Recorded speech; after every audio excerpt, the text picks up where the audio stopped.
She stood at the edge of my driveway like she owned it, arms crossed, clipboard in one hand, phone in the other. Her lips curled like she'd just sniffed something rotten. "This isn't zoned for livestock," she snapped. "And your truck violates HOA Code 7.4. You need to vacate immediately." I didn't say a word. I just kept loading feed into the back of my truck while she barked threats, certain I'd fold like the last guy she chased off this land. But she made one mistake. She called the sheriff, and when he pulled up, stepped out, and saw me, his eyes widened. Then he gave her the look, that slow, burning stare that tells you you're about to regret everything. He took off his hat, nodded toward me, and said, "Ma'am, you're going to want to back up. This man owns more than just this land, and you just disrespected a superior." I had been on the land barely 3 days, not even unpacked, still hauling in fencing equipment, stacking hay, and setting up the new solar rig by hand. The place was old, a fixer-upper kind of ranch I'd bought with cash. 40 acres, mostly untouched, a dream I'd waited 2 decades to make real. But by day 4, she came. In a white golf cart with faux gold rims and a license plate that read Queen Bee. She parked right at the corner of my gravel drive and just sat there, watching, like a hawk circling a fresh kill, clipboard in hand, big sunglasses, short hair too tight to move. I nodded politely, gave a small wave. She didn't wave back. Instead, she scribbled something furiously onto her notepad, then pulled out her phone and started snapping photos of my tractor, my trailer, and, unbelievably, my dog, who was lying half asleep under a tree. That's when I first met her. "You can't be here." She waited until I approached before announcing herself like some local warlord. "I'm Karen Melton, president of the Oakwood Ridge HOA. I blinked. "This is a ranch. Oakwood Ridge doesn't even begin until, yes, but your front gate and drive are visible from our subdivision. That makes you subject to Article 14, Aesthetic Spillover Compliance. You'll need to remove that trailer, repaint your barn, and relocate the livestock immediately." I almost laughed. "Lady, this land is private. It's unincorporated, not even zoned residential." But she wasn't hearing it. She leaned in, voice sharp as broken glass. "You may think this land is yours to do with as you please, but we've had outsiders try this before. We will fine you. We will take action. You have 72 hours to comply or vacate." I stood my ground, arms crossed. "You do what you need to. I'm not going anywhere." Day 5. The fines begin. The next morning, there were 4 letters in my mailbox, all from Oakwood Ridge HOA, each marked urgent in bold red. $250 fine for unauthorized structure, my barn, $100 for non-compliant fencing, $500 for exposed work vehicles, $75 for unleashed animal visible from public road, my dog. Total, $925. And it had only been 1 day.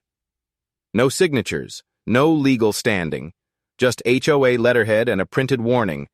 Failure to respond will result in legal action, property seizure, or forced relocation per Community Preservation Code. It would have been laughable if it hadn't come with actual threats. Day 6. The harassment escalates. The next day, she showed up again.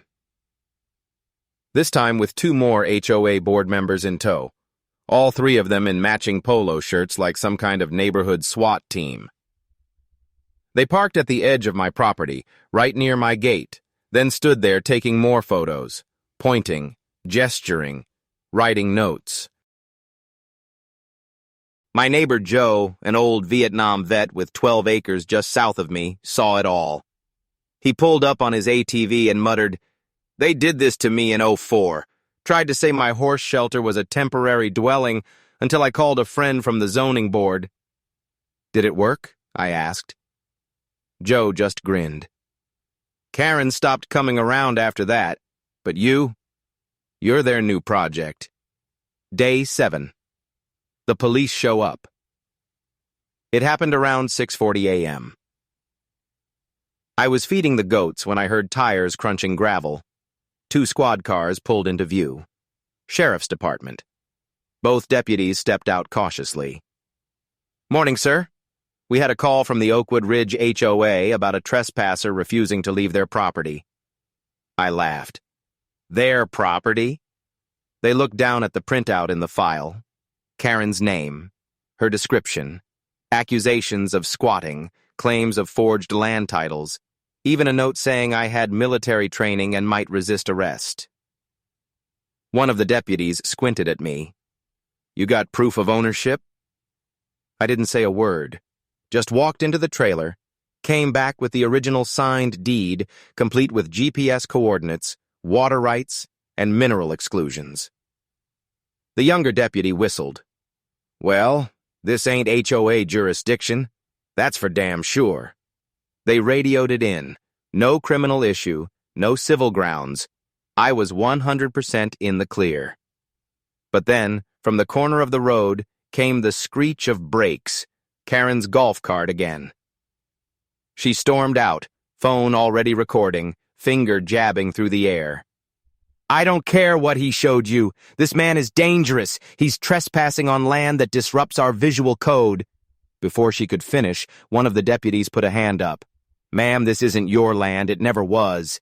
"Then I demand a supervisor, a sheriff, someone higher up." The older deputy exchanged a glance with me. Then, almost casually, he said, "We can call the sheriff. He will want to know who exactly she's yelling at." 20 minutes later, the twist begins. When Sheriff Bill Granger pulled up, the entire air changed. A 30-year lawman. Boots dusty, sunglasses mirrored, quiet authority in every step. He stepped out of the SUV, took one look at me, and stiffened slightly. Recognition flashed in his eyes, then respect. He took off his hat, approached, and gave me a small nod. "Good to see you again, sir." Karen froze. The 2 deputies stood up straighter. Even Joe, who'd wandered over by now, gave a low whistle under his breath. Karen's voice cracked. "Wait. Sir?" Sheriff Granger turned slowly toward her. "Ma'am, you just attempted to unlawfully evict a man with federal security clearance, documented property rights, and a commendation from my office. He owns this land. You don't speak for this county. And from this point forward, you are to cease all contact with him. Am I clear?" Karen's lips parted, but no sound came out. She got in her cart, did a shaky 3-point turn, and left without another word. Karen may have driven off in silence that morning, but the silence didn't last. By the time the sun had set behind the hills, I knew she wasn't done. I could feel it, in the way 2 unfamiliar cars rolled slowly past my gate that evening. In the sudden reappearance of a "No trespassing without HOA clearance" sign zip-tied to my mailbox. In the drone, I spotted buzzing low over my barn, just before it vanished behind the sycamores. This wasn't just harassment anymore. This was a campaign. And Karen? She was just getting started. The letter that changed the game. The next morning, a manila envelope arrived at my gate, hand-delivered. No postage, no return address, just a formal-looking folder that reeked of copy-paste legalese. Inside, a 9-page document titled Notice of Forced Assessment and Property Review, Oakwood Ridge, HOA Civil Action, number 221A. It accused me of aesthetic contamination for my tractor and hay bales, encouraging livestock blight for owning goats, and destabilizing neighborhood cohesion. And then the kicker: failure to comply within 10 business days may result in temporary property seizure, gate padlocking, and fines up to $5,000 per month pending court approval. It was written like they'd already won. Problem was, they hadn't even filed anything legally. It was a bluff, but a very public one.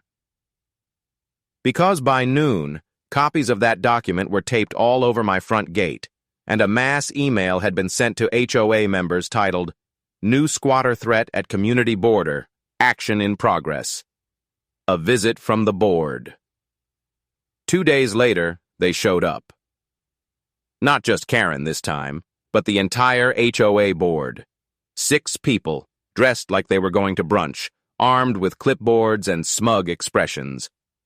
Karen's smile was thin as fishing wire.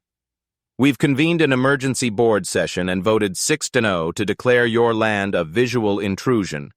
According to Article 9.3b of our bylaws, we are authorized to enact temporary controls on bordering properties. You're being served."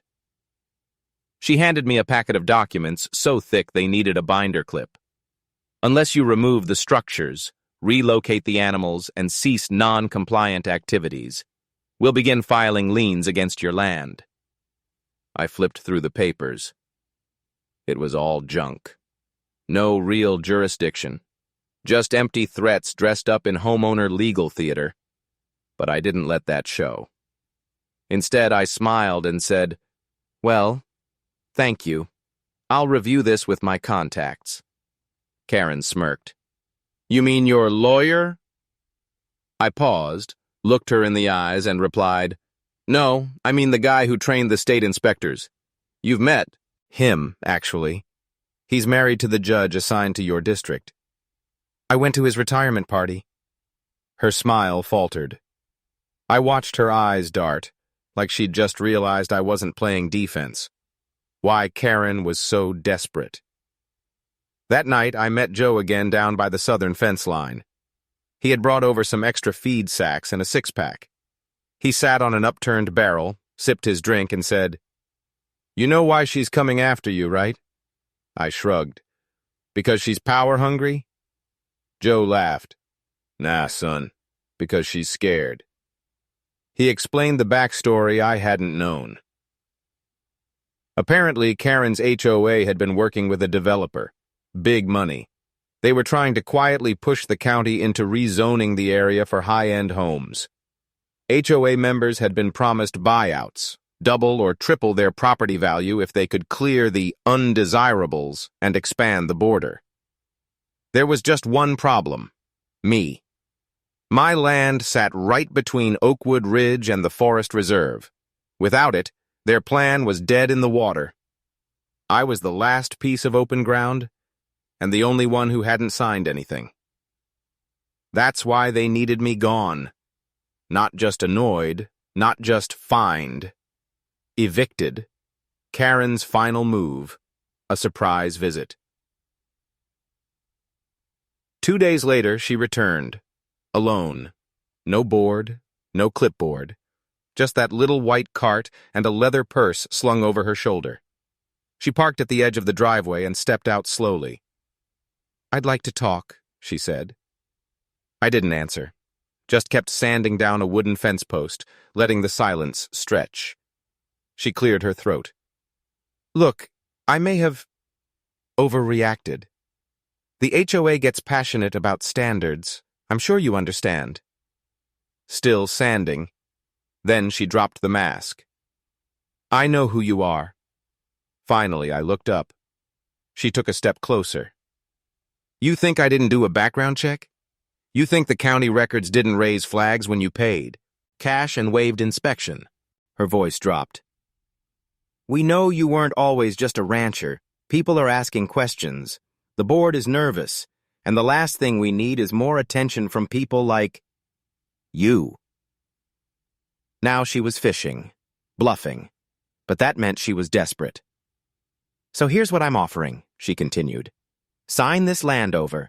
We'll give you a 5-acre lot inside the ridge, newly developed, with incentives." I stared at her for a long moment, then walked to the barn, came back with my answer, a laminated map. I handed it to her. It was a topographical military-grade land chart, marked in red and black overlays. "You know what that is?" I asked. She squinted. What? That's everything within 3 miles of here that still falls under federal survey oversight. Her jaw tightened. See, I don't just own this ranch, I said. I own the air rights, the underground access, and 3 emergency fallback routes that predate your entire subdivision. So, when you talk about who I really am, maybe ask yourself why the sheriff calls me sir. Karen didn't say another word. She got in her cart and drove off into the dust. For nearly 2 weeks after our last confrontation, Karen disappeared. Not a single letter, no new fines, no board members hovering around with clipboards. Even the drone surveillance stopped. I thought for a moment that maybe, just maybe, she had finally backed down. But people like Karen don't vanish. They retreat to regroup. The court summons. It came in a certified envelope, hand-delivered by a process server with a nervous smile. Oakwood Ridge HOA versus my full legal name. The charge? Environmental and Community Code violation with intent to destabilize neighboring property values. Filed in County Superior Court. Scheduled hearing, 10 days from now. Attached was a 37-page brief prepared by a private HOA lawyer, one of those suits F's, for hire who bills $600 an hour and writes everything like he's auditioning for a Netflix courtroom drama. Karen had gone all in. According to the filing, I was accused of intentionally devaluing Oakwood Ridge properties through visual pollution and non-compliant occupation. The HOA claimed emergency community powers under their bylaws, citing a protective clause that supposedly gave them authority to restrict bordering lands for community stability. And, the biggest insult, they alleged I'd falsified my deed and used intimidation tactics on board members. They weren't just trying to fine me anymore. They were trying to invalidate my ownership and seize my land. The rumors begin. The moment the court date was public record, the gossip machine flipped into overdrive. Neighbors started whispering about how I had a secret, that maybe I wasn't who I claimed to be. Karen fed the fire, planting the idea that I was some disgraced ex-Fed who came to hide out on stolen land. Even the gas station clerk downtown asked, "Hey, you that guy the HOA's trying to evict? What did you do, man?" I stayed quiet. I'd handled worse, in hotter places under heavier fire. But Karen had crossed a line. She was no longer just a nuisance. She was a threat. And it was time she realized who she was dealing with. The courtroom showdown. The day of the hearing, the courtroom was half full. Mostly HOA board members, a few curious locals, and Karen herself, sitting smug in the front row, flanked by her 2 attorneys. I walked in alone. No briefcase, no lawyer, just a rolled-up folder under one arm and an old military-style field notebook tucked in my back pocket. The judge, a sharp-eyed woman named Lorraine Mendez, glanced down at the case file, looked at me, and raised an eyebrow. "Mr. Coleman, do you have representation today?" "No, Your Honor," I replied calmly, "and I'll be speaking on my own behalf." Karen's lawyer stood, polished, slick, like he practiced his smirk in the mirror.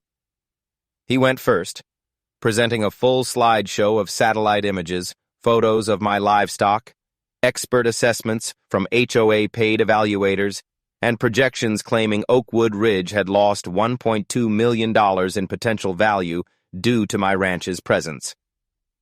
Karen nodded dramatically at every point.